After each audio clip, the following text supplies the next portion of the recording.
Hello, today I'm going to do a video regarding my soap molds, and cutting my soap. In front of you, you see my homemade guillotine and one whole loaf of soap that has just, that I did yesterday. You'll see the video on there where I was making the pot roast, and this is the soap that I made, or one of the soaps I made, while I was cooking the pot roast. If you notice, this is a homemade soap mold. It has a hinge here, hinges on the side, hinges on this side, hinges on this side, and just to save money and because I thought it was the most efficient thing I can do, I just used some wire and just 2 screws. And after that, this piece just lets down, and I could have done that nicer with something slick and prized it down, but I used my fingers.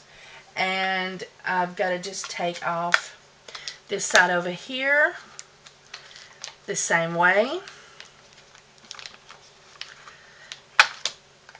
I made this myself. Oh, and now if you'll notice, I've got 2 different soaps in here, and I put this dish rag in to prevent the soap from moving after I put it in. Now I'm just going to let those sides down.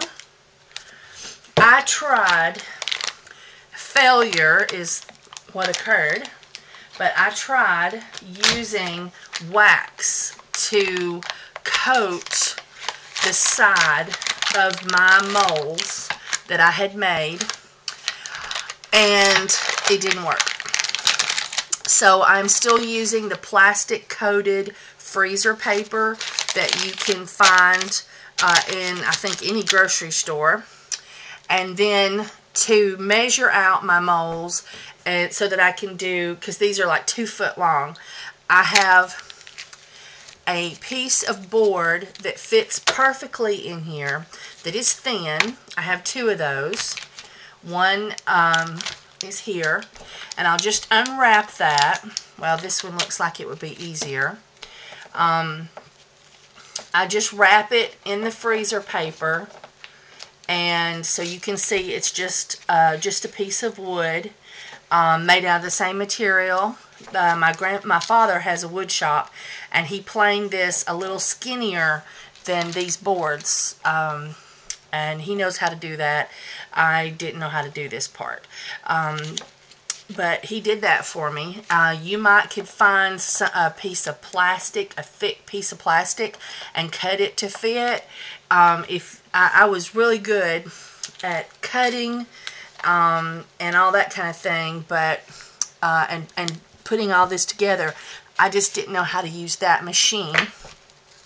But you'll see there's the hinges, and the sides close up on the device. And then if I turn it around to the side, you can see that it has 2 hinges on the side, and then just a screw on each side, and I permanently attach it to one side, and then permanent, so that I'm to keep it all closed. And I've knocked over my pour soap. This soap was made yesterday. I used the hot method. I cook it in a crock pot. I'm going to do a video eventually showing me making my soap. There'll be a link at the bottom of this video if you would like to purchase some of my soap. This is an average loaf size.